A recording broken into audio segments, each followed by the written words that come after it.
1974 Harley Davidson Bobber.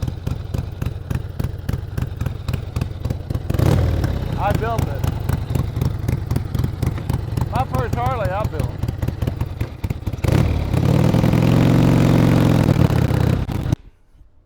Oh, wow, it's done, finally.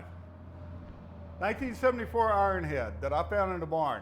And this is the pictures of what it looked like when I first got it.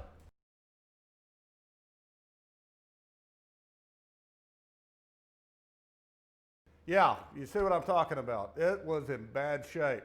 It was so bad that I had to cut the old frame off of it because the butcher job that was done to it, I just couldn't get the engine out. So cut the old frame off, left with the engine.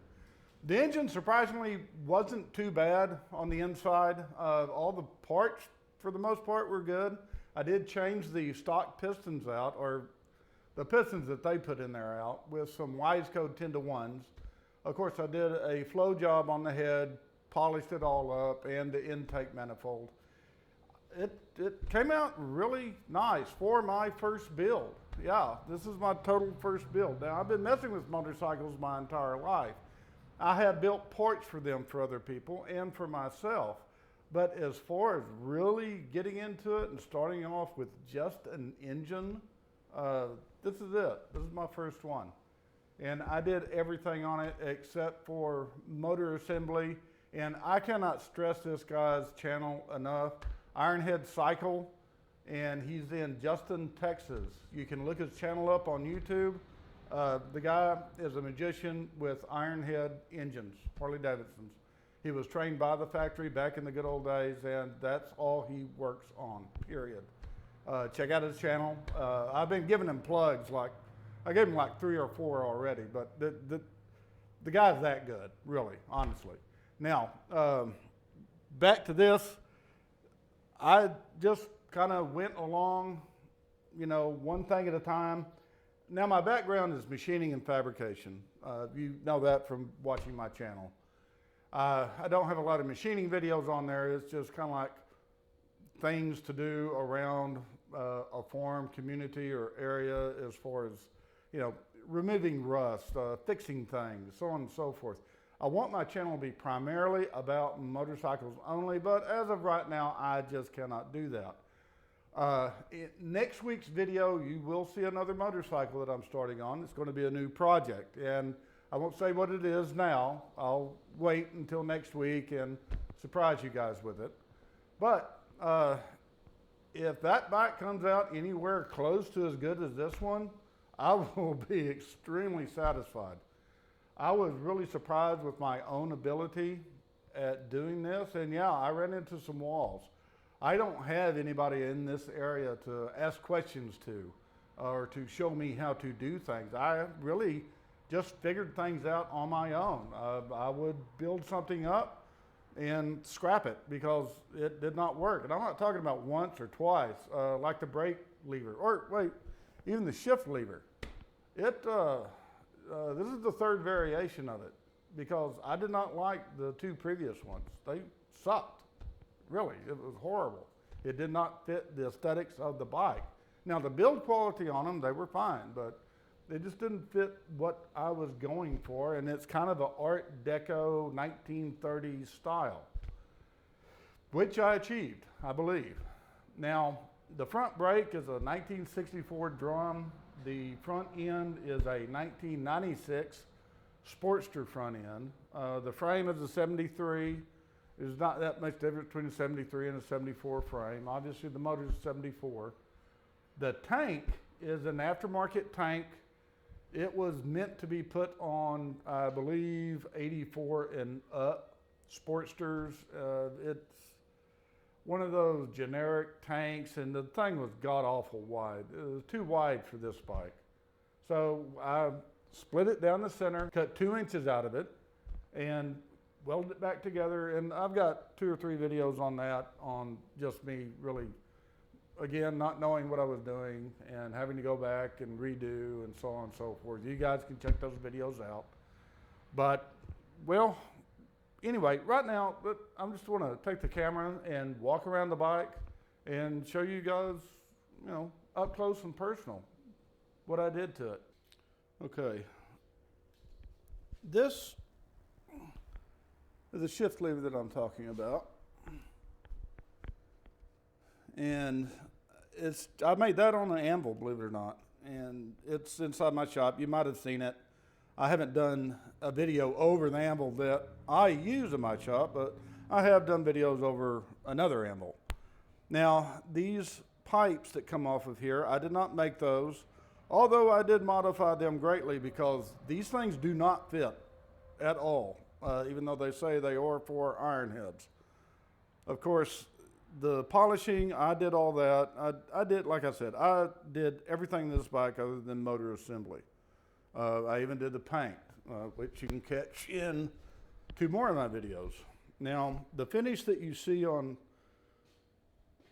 the triple trees and the bezel for the Speedo, which, by the way, I made that. These are powder coated in copper. And I can't remember if it's Eastwood or another company that I got the copper from, but it came out, it works great. I really like the look of it. The copper and the black mixed together, along with the orange, came out great. The front forks, I shortened 4 inches. I actually remachined the internals of them. I cut 4 inches off those tubes and redid the ID threads on the inside, and they came out, worked great. But let's give you a lowdown on all this. Now, the fender I didn't make, I bought that. But any of you who have worked with blank fenders know that there is a lot of work involved.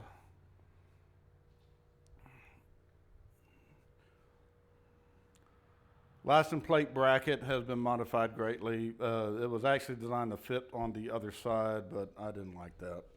Again, I don't like being like everybody else. These fender supports, I made those. I made everything on this bike. These are my blinkers. They're brass, and I copper coated over them. This is just a 1018 mild steel. This whole bike is 1018 mild steel.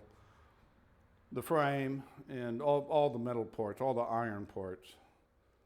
And I've got a GPS Speedo on here. That's what this black box is. That's the sensor. Now, the oil tank, I made that out of an old fence post. And the fence post was all, well, nasty and rotted. It was probably put in the ground God knows how many years ago.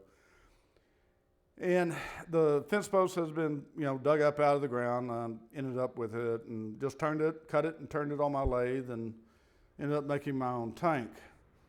The dyna ignition, those things work great. Single fire. The so-called Pennzoil oil filter, which it is not a Pennzoil oil filter by no means. I do not run Pennzoil oil in here. That is a K&N filter that I powder coated. And yes, you can powder coat oil filters. I didn't just powder coat this one and throw it on. I ran some tests on it to make sure that it didn't damage the filter. And yeah, you can safely powder coat oil filters.